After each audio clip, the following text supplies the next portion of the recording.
जमलेल्या माझ्या तमाम हिंदू बांधवांनो, भगिनींनो आणि मातांनो,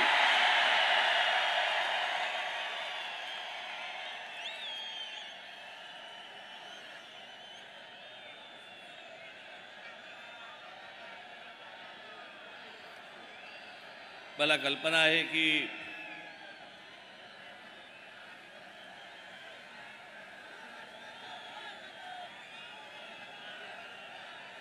बसायला सोडा पण उभं राहायला पण जागा नाहीये.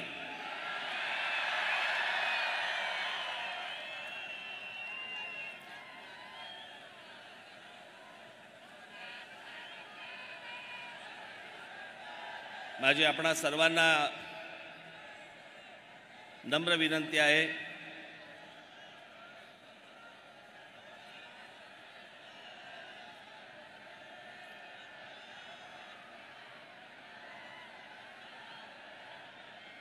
की आपल्या घोषणा, आपलं बोलणं हे जर थांबलं तर मला अनेक विषय आपल्याशी आज बोलता येतील. मी आता येत असताना बाहेर देखील आज अजून हजारो लोक आहेत बाहेर की त्यांना आतमध्ये येता येत नाहीये कारण आतमध्ये जागाच नाहीये.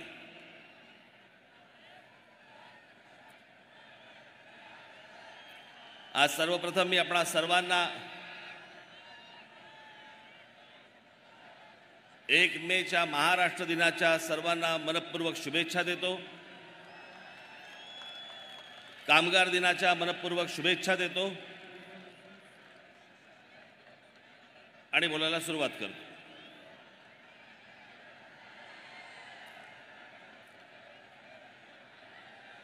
खरं तर सभा होणार नाही होणार,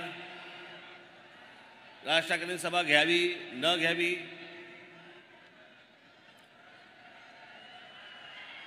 सभेला परवानगी मिळणार नाही मिळणार,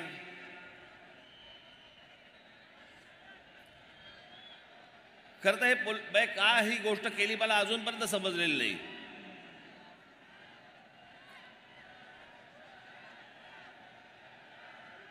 मी महाराष्ट्राच्या कुठच्याही कोपऱ्यामध्ये जरी मी समजा सभा घेतली असती तरी दूरदर्शनवरनं तुम्ही पाहिलंच असतात ना.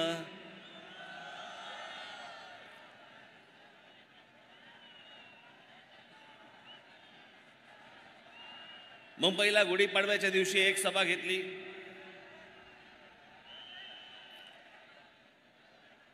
त्याच्यानंतर त्या सभेनंतर बरेच जण बडबडायला लागले. मग त्यांना उत्तर देण्यासाठी म्हणून एक उत्तर सभा ठाण्यामध्ये घेतली.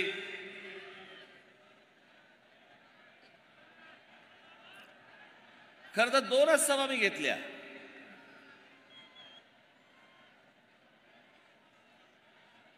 पण या 2 सभांवरती किती बोलतायत.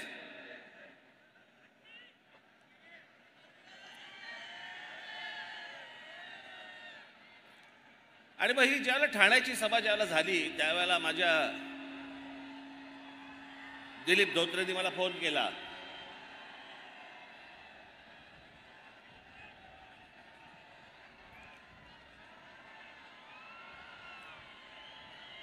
बसतील शांत, जागा नाही, ऐकता येणार नाही त्यांना. आणि आमच्या दिलीप धोत्रेंनी फोन केला आणि दिलीप धोत्रेंनी सांगितलं की साहेब आपण एक संभाजीनगरला आपण एक सभा घेऊया.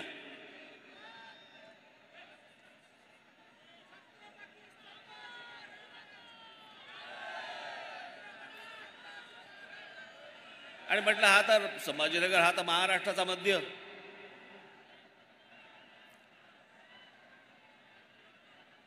मग मी त्याला सांगितलं म्हटलं आपण एक संभाजीनगरला सभा घेऊ. म्हटलं मी तुला तारीख सांगतो नंतर.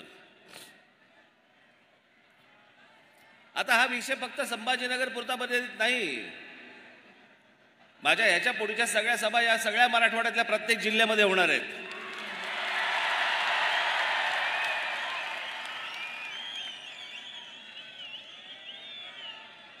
तसंच विदर्भातही जाणार आहे.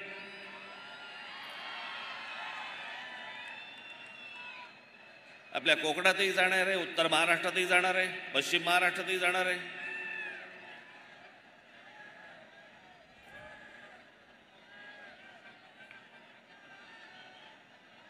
पण या सभांना आडकाठी आणून काहीच होणार नाही. मी कुठेही बोललो तरी ते लोकांपर्यंत पोहोचणारच आहे.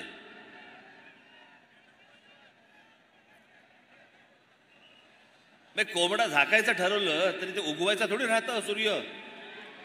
सूर्य उगवतोच.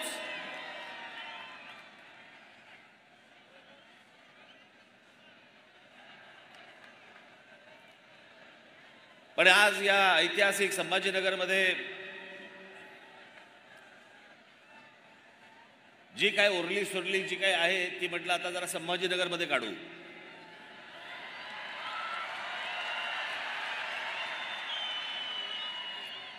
मला कल्पना आहे की महाराष्ट्रामध्ये अनेक प्रश्न आहेत. पिण्याच्या पाण्याचा प्रश्न आहे. संभाजीनगरमध्ये शहराचा मध्ये पिण्याच्या पाण्याचा प्रश्न आहे. 10 दिवसांनी पिण्याचं पाणी येतं.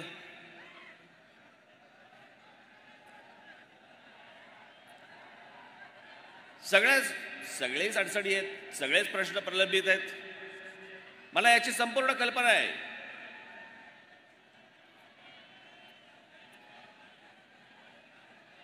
पण आजचे जे काही प्रमुख विषय आहेत या प्रमुख विषयांना धरून मी आजचं तुमच्याशी बोलणार आहे.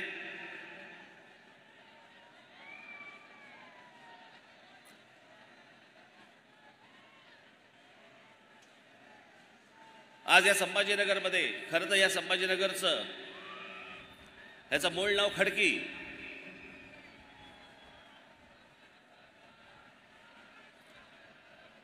आपल्या दोन्ही राजधान्या इथल्याच.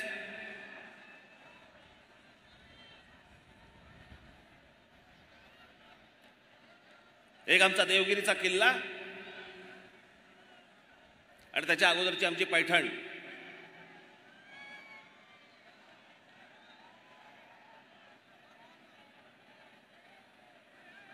मला असं वाटतं आजचा महाराष्ट्र दिन 1 मे आपण साजरा करताना पहिल्यांदा आपण थोडासा महाराष्ट्र नीट समजून घेणं गरजेचं आहे. कारण जर महाराष्ट्रच समजला नाही, मी त्याविषयी म्हटलं ना, ठाण्याच्या सभेमध्ये म्हटलं का कुठच्या सभेमध्ये म्हटलं मला तर आठवत नाही मला. पण जो समाज इतिहास विसरला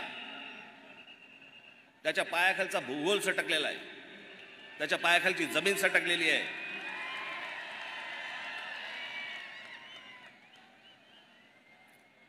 आणि म्हणून मला असं वाटतं की थोडासा इतिहास आपण समजून घेणं गरजेचं आहे की आपण कोण आहोत.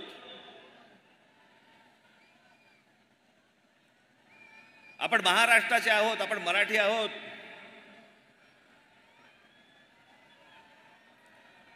या महाराष्ट्राने आजपर्यंत या देशाला काय काय दिलं. मुळात हा कधी देश असा नव्हता. ही भूमी होती एक.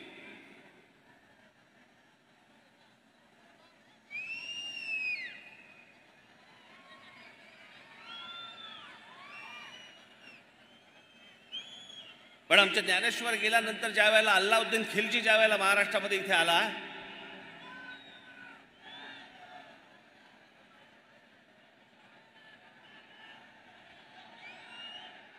आणि आमच्या देवगिरीच्या किल्ल्यामध्ये ज्यावेळी शिरला, काय चाललं रे तिकडे?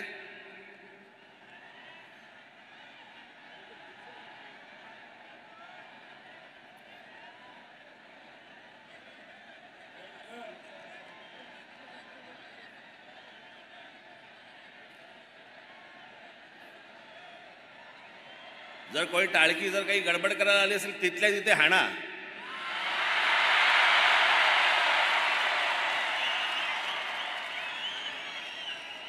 महाराष्ट्र नवनिर्माण सेनेची सभा इथे वेडवाकडं कराल ना, चौरंग करून घरी पाठवीन.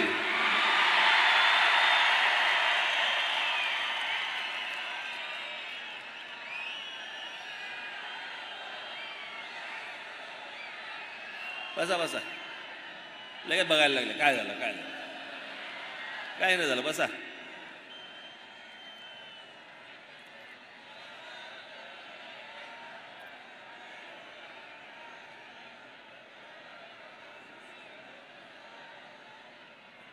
या एका अल्लाउद्दीन खिलजीने 1 लाख लोक घेऊन येतोय म्हणून सांगितलं. रामदेवराव यादव आमचा राजा बेसावत राहिला. आमच्या किल्ल्यामध्ये फितुरी झाली.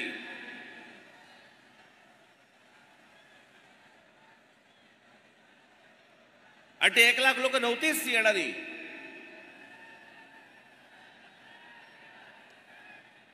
आलेले लोक काही हजारात होती. मी ज्यावेळेला हा इतिहास ज्यावेळेला वाचतो त्यावेळेला मला कळतं. नाही तर आजच्या सोशल मीडियावरती आपल्याला बघतो ना आपण, अल्लाउद्दीन खिलजीचं सैन्य येत आहे, ही महाराष्ट्रातली पहिली फेक न्यूज. आपण फेक न्यूज हल्ली फक्त व्हॉट्सअपवरती बघतो. वाटेल ते देतात, वाटेल ते सांगतात.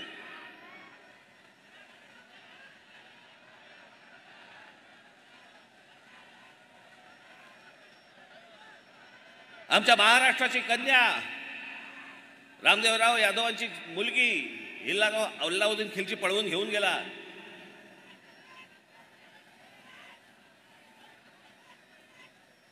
महाराष्ट्रामध्ये अंधकार पुढचे साधारणपणे 400 वर्ष महाराष्ट्र खितपत होता.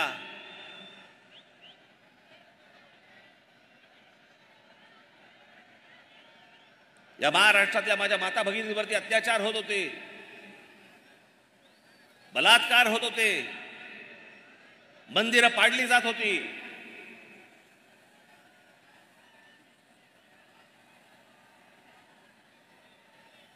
याच पैठणीला आमच्या एकनाथ महाराजांनी तेव्हा तिथे आरोळ दिली, दार उघड भैये दार उघड. हे नाही पाहत आता पावत.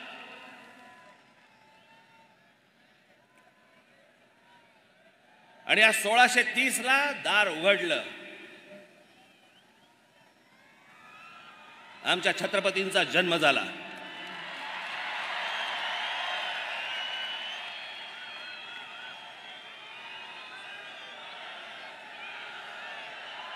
स्वाभिमानाने कसं जगायचं असतं आणि काय जगायचं असतं हे आमच्या राजाने शिकवलं.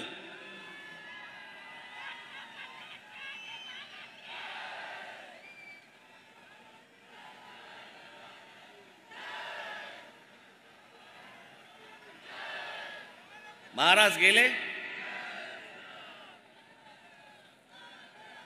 इथे आमच्या नांदेडला राहणारे खूप मोठे लेखक नरहर कुरुंदकर, या कुरुंदकरांच्या पुस्तकामध्ये फार छान वर्णन केलेलं आहे त्यांचं.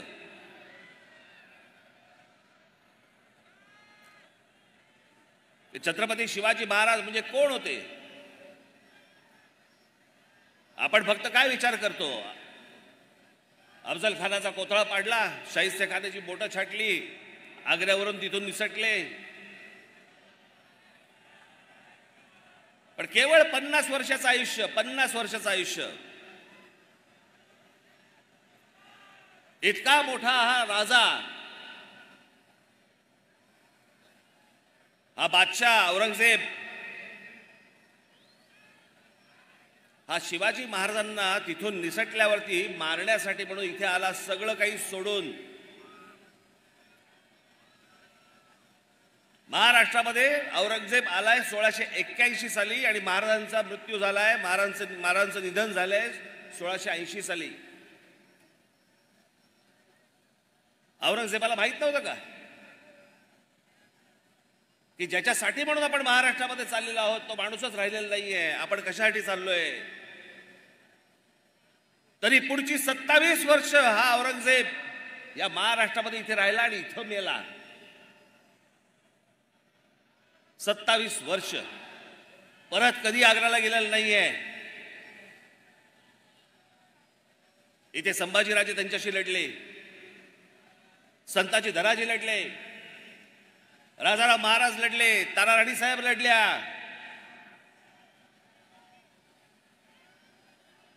(1707 ला इथे मेला तो.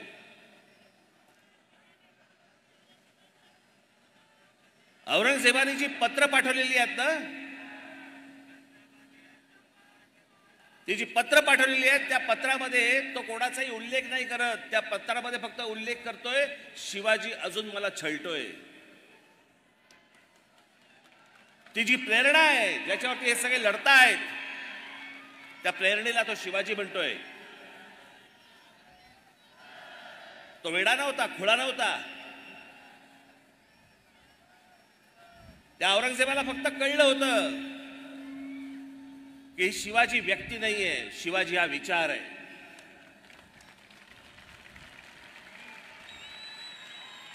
छत्रपती शिवाजी महाराज हा एक विचार आहे आणि हा जर विचार या भूमीमध्ये पसरला तर आपलं काही खरं नाही. आणि तेच झालं. संपूर्ण मराठेशाहीने उद्ध्वस्त केलं मोगल साम्राज्य. आज पाकिस्तानामध्ये असलेला तो अटोक किल्ला, ज्याला आपण म्हणतो ना अटके पार झेंडे फडकवले मराठ्यांनी, तो अटोक किल्ला, तिथे भगवी पताका फडकली. हा संपूर्ण मराठेशाहीचा इतिहास आपण विसरलो. आम्हाला काहीच माहित नाही. आम्ही फक्त पुण्यतिथी आणि जयंत्या फक्त साजऱ्या करतोय आम्ही महापुरुषांच्या.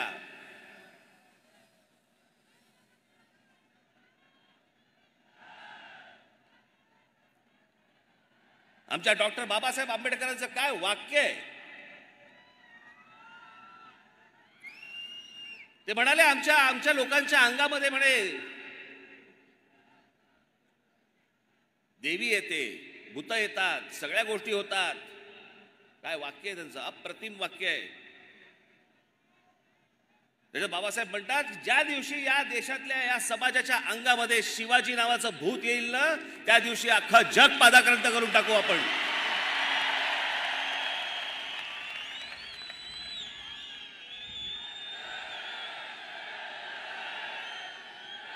आमच्या अंगात शिवाजी आला पाहिजे. ही आमची मराठेशाही, हा आमचा महाराष्ट्र.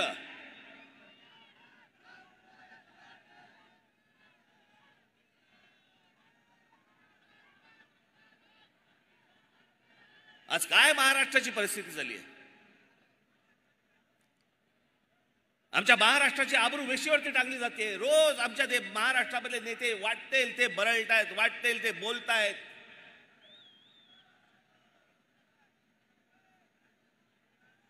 पुढच्या येणाऱ्या ज्या पिढ्या आहेत, आज जे लहान कच्ची बच्ची जे आहेत, ते राजकारणाकडे बघताना, राजकारण्यांकडे बघताना काय शिकत असतील. हे जे टेलिव्हिजनवरती रोज एक चॅनलवरती जे चालतंय, हे राजकारण आहे. हा आपला महाराष्ट्र आहे. ज्या महाराष्ट्राने या देशाला विचार दिला, समाजवादाचा विचार या महाराष्ट्रात गेला, बुद्धिझमचा विचार या महाराष्ट्रात गेला, हिंदुइझमचा विचार या महाराष्ट्रात गेला, कम्युनिझमचा विचार या महाराष्ट्रात गेला. हा महाराष्ट्र चढपडतोय. आणि ह्यांच्या सगळ्यांचे सगळं काय जे रोजच्या रोज जे बोलतात ते आम्ही हसण्यावरच देतोय. रोजच्या रोज आमचा महाराष्ट्र खड्ड्यात जातोय. याच्यासाठी महाराष्ट्र दिन साजरा करायचा आहे आम्हाला, की ज्यातनं आम्ही काही प्रेरणाच घेणार नाही आहोत, ज्यातनं आम्ही काही बोधच घेणार नाही आहोत. सर्वात जास्ती समाज सुधारक या महाराष्ट्राने दिले, विचारवंत या महाराष्ट्राने दिले. एक गोष्ट अशी नाही की जी महाराष्ट्रामध्ये कधी जन्माला नाही आली, महाराष्ट्राने इतरांना दिली. आणि आज काय महाराष्ट्राची हालत करून ठेवली आपण. आई बहिणीवरनं शिव्या घालतायत. कोणी मुद्द्याचं बोलायलाच तयार नाहीये. सगळेजण मुद्द्यावरती बोलतायत. आम्ही काय शिकवतोय तरुणांना? हुल्लडबाजी. याचं कारण आमचं लक्षच नाहीये.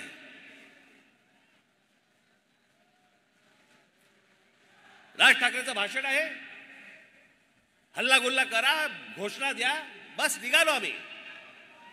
आम्हाला यातनं काही घ्यायचं नाही. इथेच मरतो आपण. त्या आमच्या हाताला काही लागत नाही. आणि या सगळ्या राजकारणाला हेच हवंय.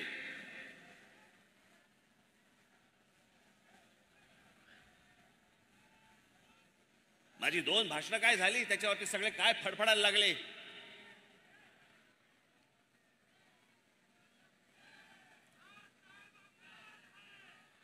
शरद पवार सांगतात की दोन समाजामधला म्हणे हे दुई माजवतायत.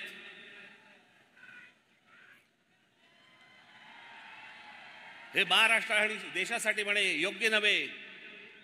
मी दुई माजवतोय. पवार साहेब, आपण जाती जातीमध्ये जे भेद निर्माण करताय ना, त्याने दुई माजती आहे.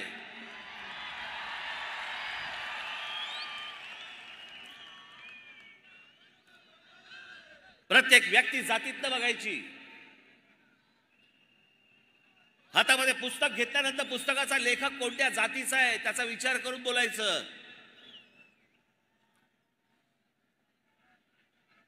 मी त्या दिवशी जेव्हा बोललो, आज आत्ता घरी जेव्हा जाल त्यावेळेला युट्यूबवरती काढून बघा, सर्व राष्ट्रवादी काँग्रेसच्या आतापर्यंतच्या सभा काढून बघा.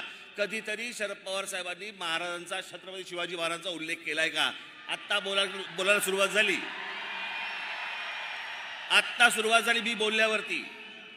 तोपर्यंत काही नाही. आणि काहीतरी व्हिडिओ काढतायत, तल्लीन झालेत आणि गीत रामायण ऐकतायत आणि बाजूला शिवाजी महाराजांचं पुस्तक ठेवलंय. कशासाठी खोटं करताय? ज्या दिवशी मी त्या दिवशी म्हटलं माझ्या सभेमध्ये, बस रे आता बस.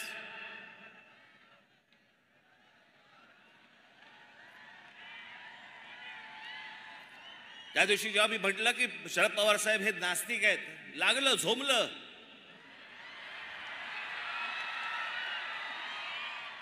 जे मला माहिती होतं ते मी बोललो. मग लगेच देवाचे फोटो काढले सगळे, पूजा करताना, नमस्कार करताना वगैरे. अहो, देवाबिवाचे कशाला फोटो काढताय?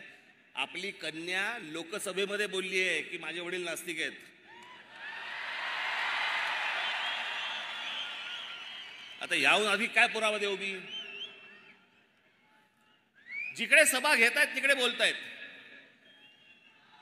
राज ठाकरेंनी म्हणे त्यांच्या आजोबांची पुस्तकं वाचली पाहिजेत. अरे मी वाचली आहेत. पवार साहेब, तुम्हाला अपेक्षित असलेल्या गोष्टी फक्त तुम्ही वाचलेल्या आहेत. अख्खी पुस्तकं वाचा, संदर्भात सहित वाचा, मग तुम्हाला कळेल.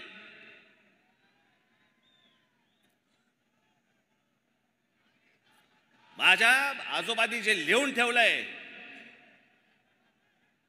ते जर समजा तुम्ही नीट वाचलं तर ते परिस्थितीला धरू नये. ते व्यक्तिसापेक्ष आहे.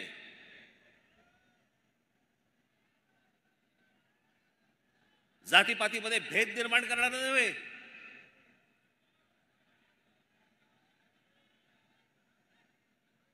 हा आपला हिंदू धर्म मानणारा माणूस होता. तो त्याची पूजा करणारा माणूस होता. या धर्मामधल्या ज्या चुकीच्या गोष्टी होत्या त्या चुकीच्या गोष्टींवरती बोट दाखवणारा माणूस होता की हे गोष्ट होता कामा नये. माझे आजोबा हे भटभिक्षुकीच्या विरोधात होते.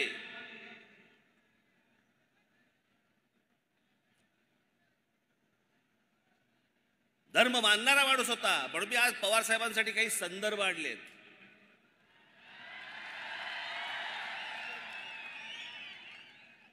आपण ते ऐकावंच, पण या टेलिव्हिजन चॅनलच्या माध्यमातून मी आपल्याला सांगतोय, संपूर्ण महाराष्ट्राने देखील डोळे उघडे ठेवून, कान देऊन याच्या पुढची मी काही गोष्टी ज्या सांगणार त्या ऐकाव्यात की ह्या लोकांनी कसं विष पसरवलं ते महाराष्ट्रामध्ये जातीचं.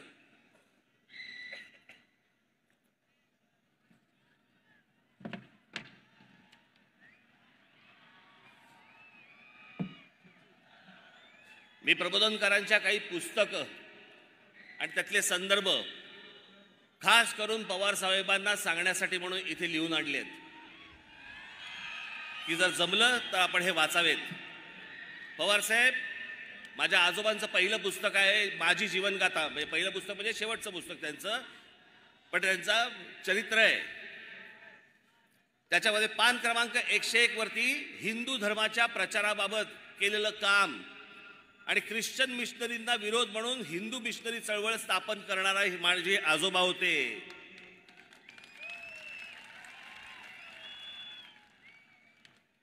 महाराष्ट्रामधला नवरात्रोत्सव आपल्याला कल्पना नसेल, सार्वजनिक नवरात्रोत्सव सुरू करणारे माझे आजोबा होते, प्रबोधनकार ठाकरे होते.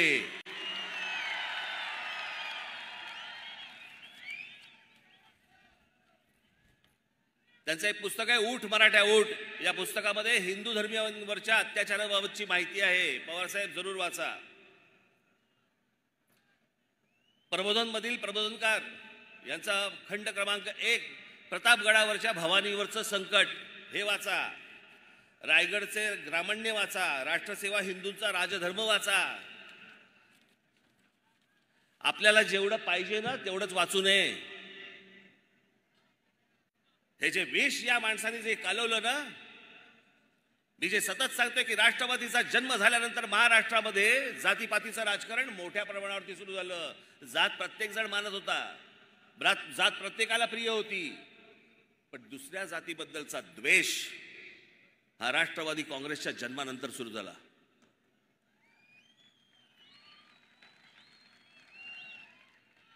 माझा मराठा बांधव भगिनी यांची माती भडकवायची. मग कोणतरी जेम्स लेन सारखा एक माणूस उभा करायचा. मग त्यांनी काहीतरी पुस्तक लिहिलं, त्या पुस्तकामधले काहीतरी गोष्टी काढायच्या. आणि ज्या माणसाने संपूर्ण महाराष्ट्रात नव्हे तर देशात छत्रपती शिवाजी महाराज घराघरापर्यंत पोहोचवले, त्यांच्या वृद्धापकाळामध्ये पवार साहेबांनी आमच्या बाबासाहेब पुरंदरेंना त्रास द्यायला सुरुवात केली. कशासाठी? की ते ब्राह्मण आहेत म्हणून. पवार साहेबांना मला एकच गोष्ट सांगायची आहे, हा राज ठाकरे आहे ना, आमचं घर, आमच्या घरामध्ये आम्हाला कधी जातपात शिकवली नाही, आम्हाला जातपात माहिती नाही, आम्ही जातपात कधी बघत नाही आणि आम्हाला जातीपातीशी काही देणं घेणं नाही. मी ज्याच्याकडे जातो ती व्यक्ती त्या व्यक्तीकडे जातो. मी जात बघून जात नाही, जात बघून पुस्तकं वाचत नाही. तुमच्या मतांच्या राजकारणासाठी हे सगळं ध्रुवीकरण करायचं जर एवढंच आहे तर मग रायगडावरची समाधी ही कोणी बांधली? आमच्या शिवछत्रपतींची समाधी जी बांधली गेली रायगडावरती कोणी बांधली? ही आमच्या लोकमान्य टिळकांनी बांधली. लोकमान्य टिळकांना आता तुम्ही काय ब्राह्मण म्हणून बघणार आहात का? लोकमान्य टिळकांनी ज्यावेळेला स्वतःचं पहिलं वर्तमानपत्र काढलं, त्या वर्तमानपत्राचं पहिलं नाव काय? मराठा.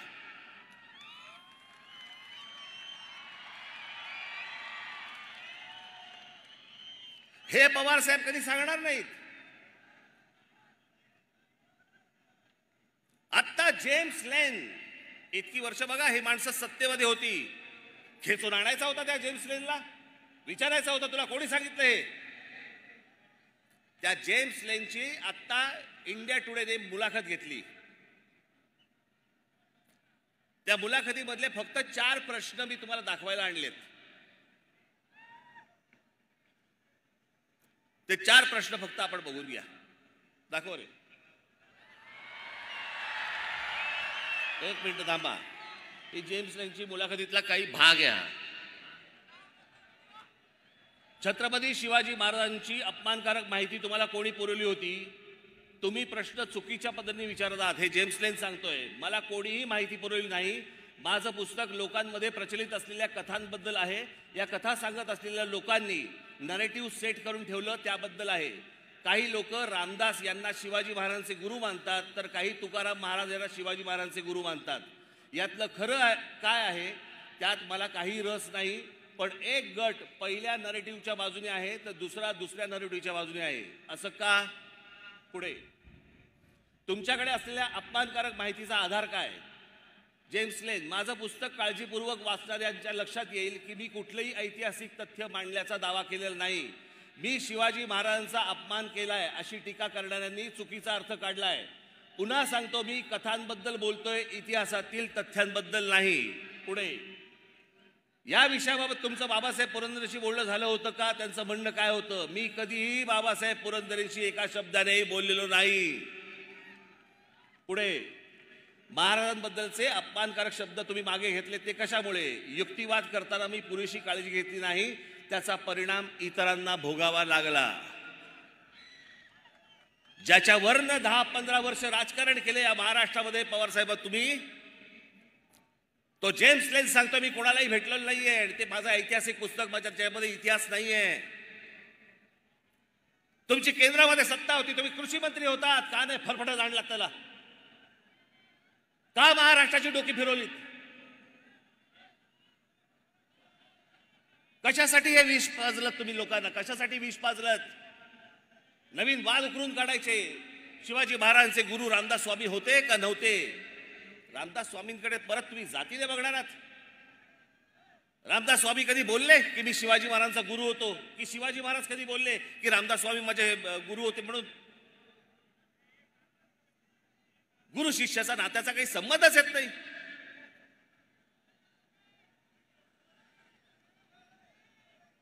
जे रामदास स्वामीने आजपर्यंत जे शिवाजी महाराजांवरती लिहून ठेवलेलं आहे ना, मी त्याच्या इतकं उत्कृष्ट शिवाजी महाराजांवरती लिहिलेलं आजपर्यंत कुठेही वाचलेलं नाही.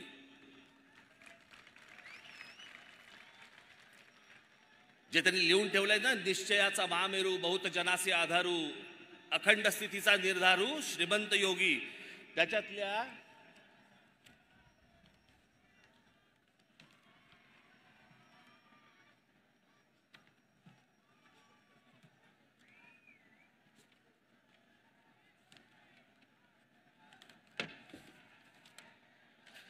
फक्त शेवटच्या 3 ओळी वाचून दाखवतो.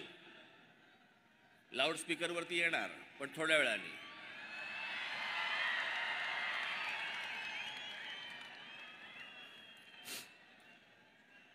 तुमचे देशी या ओळी येत नाहीत फारशा, पण हे मी तुमच्यासमोर पूर्ण वाचून दाखवतो म्हणून मी त्यात फक्त शेवटच्या 3 ओळी वाचून दाखवतो. तुमचे देशी वास्तव्य केले परंतु वर्तमान नाही घेतले, ऋणानुबंध विस्मरण झाले काय नेणो, सर्वज्ञ मंडळी धर्ममूर्ती काय सांगणे तुम्हाप्रती, परी धर्म संस्थापनेची कीर्ती सांभाळली पाहिजे.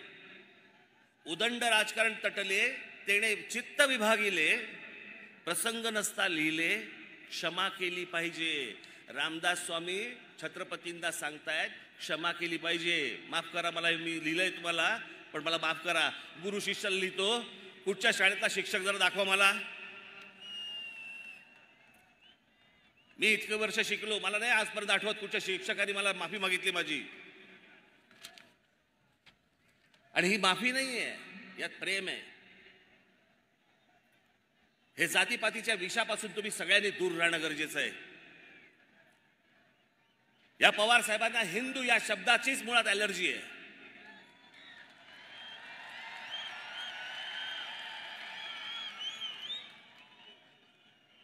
प्रत्येक वेळेला बोलताना शाहू फुले आंबेडकरांचा महाराष्ट्र, हो तो आहेच.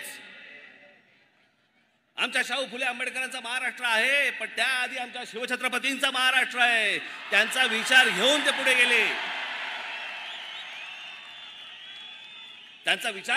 गेले. पण कधी पवार साहेबांच्या तोंडी शिवाजी महाराजांचं नाव कधी ऐकलं नाही. मी आता काढल्यानंतर आता बोलायला लागले.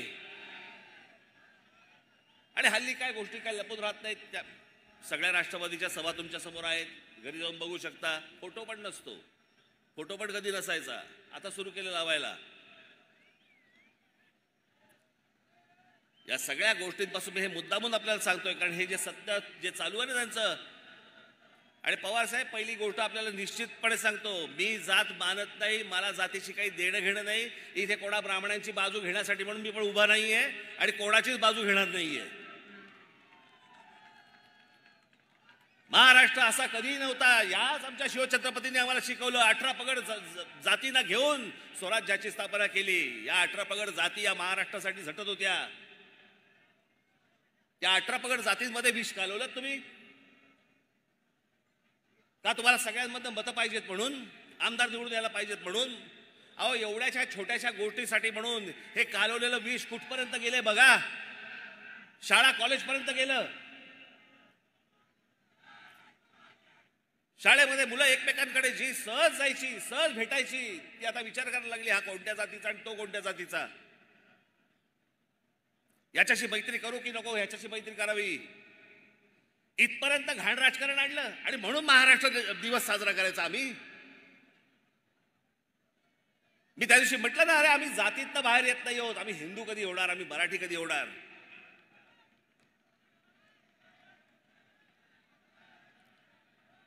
आमच्याकडे जातीने विळखा घालून ठेवल्या सगळ्या गोष्टीला.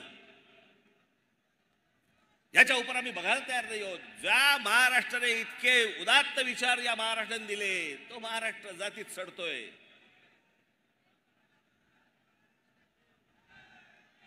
त्याचा दिवस साजरा करायचा आम्ही.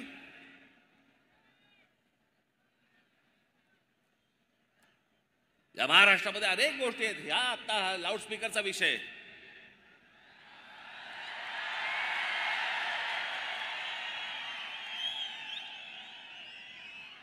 त्याशी एका पत्रकाराने मला विचारलं, नाही एकदम लाऊडस्पीकर अचानक. म्हटलं अचानक? बरं कधी काढला की तुम्ही विचारणार अचानक? कधी काढायचाच नाही का? मी त्याच्या अगोदरच्या माझ्या क्लिप्स दाखवल्या होत्या त्याशी. याच्या अगोदर अनेकदा बोललोय. बरं हा काही लाऊडस्पीकर हा नवीन विषय नाहीये. हा काही मी पहिल्यांदा मांडतो अशातला विषय नाहीये. याच्या अगोदर अनेकांनी मांडलाय. मी फक्त त्याला पर्याय दिला.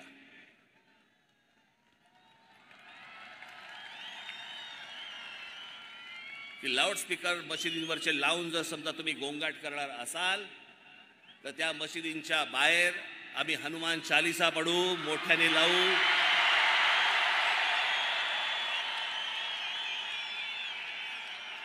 मला कुठेही महाराष्ट्रामध्ये दंगली घडवायच्या नाहीत. महाराष्ट्रामध्ये मला कुठेही दंगली घडवायची इच्छा देखील नाहीये. मुस्लिम समाजाने देखील ही गोष्ट नीट समजून घेणं गरजेचं आहे.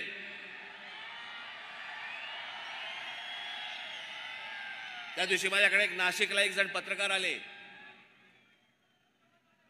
आणि ते पत्रकार मला ते मुस्लिम समाजातले होते आणि ते आले. त्या पत्रकारांनी मला सांगितलं, माझ्याकडे आतल्या पुण्याच्या केबिनमध्ये आतमध्ये आले आणि मला म्हणाले, साहेब मी मुसलमान आहे पण आम्हाला भोंग्याचा खूप त्रास होतो. म्हणजे माझं लहान मूल हे लाऊडस्पीकर लागले की म्हणे झोपेना ते आजारी पडायला लागलं आणि दरवेळेला ते म्हणे झोपायला आलं लहान मूल माझं की म्हणे इकडनं म्हणे ते अजान आणि त्या सगळ्या बांग सुरू होतात आणि माझं पोर झोपू शकलं नाही. मग मी अनेकदा त्याला सांगितलं, पण एकदा मी मशिदीत गेलो, तिकडचे मौलवी होते, त्याला सांगितलं की माझ्या मुलाला त्रास होतोय तुमच्या भोंग्याचा, तुम्हाला जे काय पठण करायचं असेल ते मशिदीच्या आत करा, आम्हाला या लाऊडस्पीकरचा त्रास होतोय. त्याच्यानंतर त्यांनी काहीतरी कमी केलं आणि त्या दिवशी पण मी सांगितलं होतं, आज परत मी तुम्हाला सांगतो, लाऊडस्पीकर हा सामाजिक विषय आहे, हा धार्मिक विषय नव्हे. आणि लाऊडस्पीकर या विषयाला जर समजा तुम्ही धार्मिक वळण देणार असाल तर त्याचं उत्तर आम्हाला धर्मानेच द्यावं लागेल, एवढं पण तुम्ही लक्षात ठेवावं.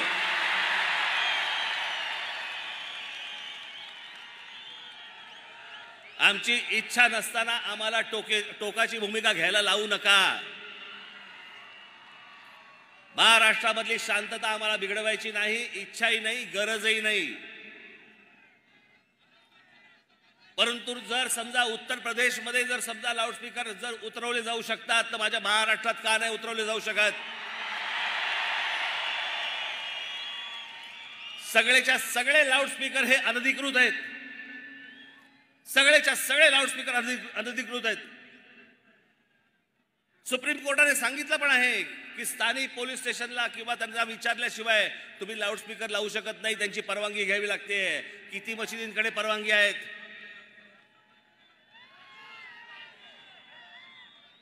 कोणाचकडे परवानग्या नाही आहेत. मला कोणीतरी सांगितलं, कालच कोणीतरी सांगितलं, इथे संभाजीनगरमध्ये 600 मशिदी आहेत. बांगेची कॉन्सर्ट चालते की काय इकडे?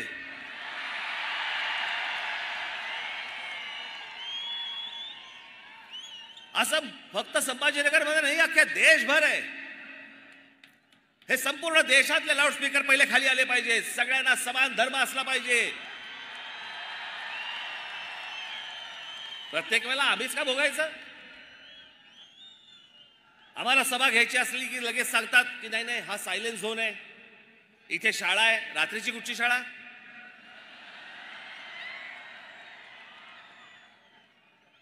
हा सायलेंट झोन आहे. इथे शाळा आहे, इथे मंदिर आहे, इथे सभा नाही घेऊ शकत. आणि ह्याना कुठेही रस्त्यावरती येऊन तुम्ही नमाज पडताय. कोणी अधिकार दिले तुम्हाला?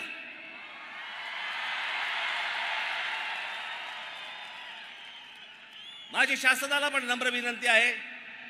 आज तारीख 1 आहे.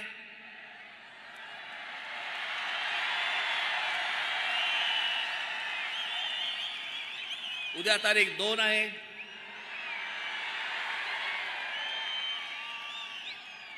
तीन तारखेला ईद आहे.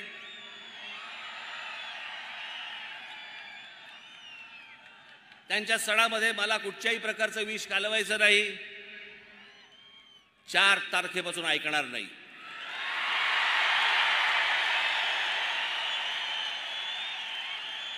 माझी महाराष्ट्रातल्या सर्व तमाम हिंदू बांधवांना, भगिनींना माझी विनंती आहे, हात जोडून विनंती आहे, जिथे जिथे यांचे लाऊडस्पीकर लागतील त्यांच्या समोर दुप्पट आवाजाने तिथे हनुमान चालीसा तुमची लागलीच पाहिजे.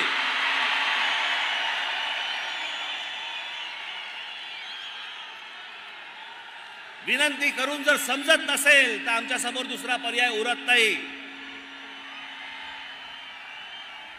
लाऊडस्पीकर तुमच्या धर्मामध्ये बसत नाही.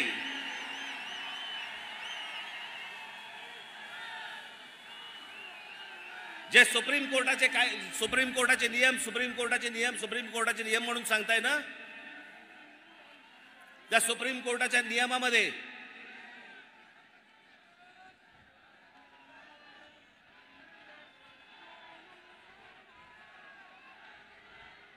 माझी पोलिसांना नम्र विनंती आहे,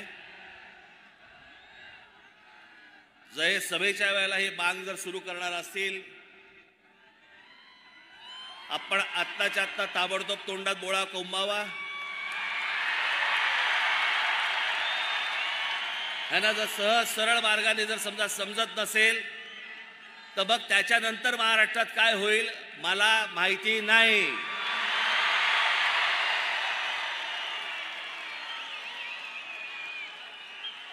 इथे जे कोणी पोलीस अधिकारी असतील त्यांना मी सांगतोय, आत्ताच्या आत्ता जाऊन हे पहिल्यांदा बंद करा.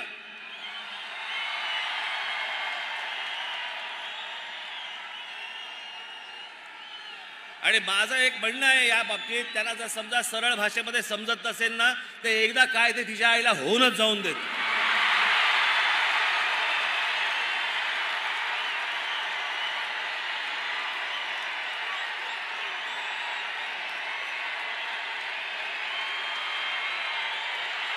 अजिबात शांत बसता कामा नये तुम्ही.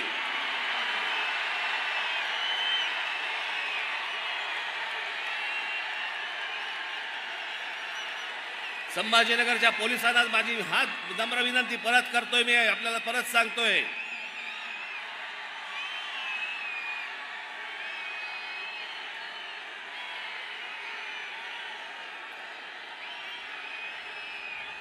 हे जर या पद्धतीने वागणार असतील, यांना जर सरळ सांगून जर समजा समजत नसेल तर महाराष्ट्राच्या मनगटामध्ये काय ताकद आहे ना ही यांना एकदा दाखवावीच लागेल.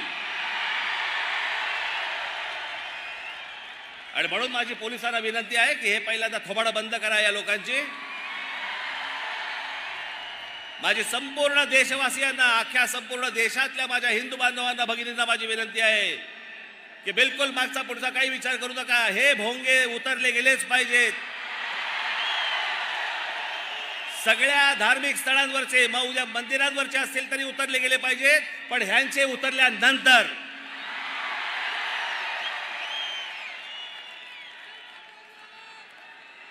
आपण सगळेजण,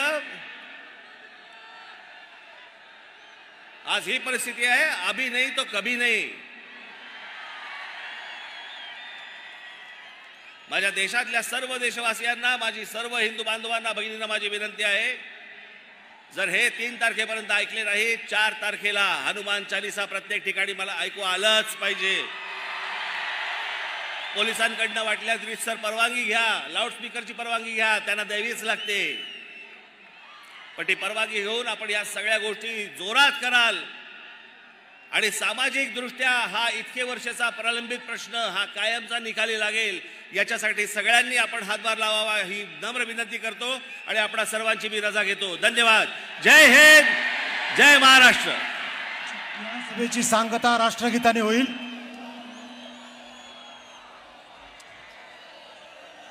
राष्ट्रगीत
वंदे वंदे.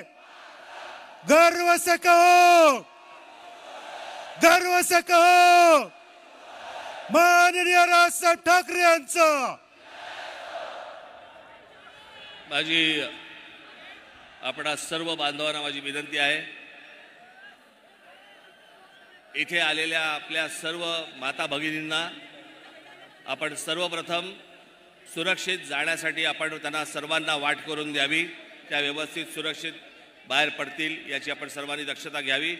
जिथून जिथून आपण आलेले असाल तिथे आपण सर्वजण जाताना घरी जाताना नीट काळजी घेऊन आपण वाहनं नीट चालवून आपण घरी जावं. धन्यवाद.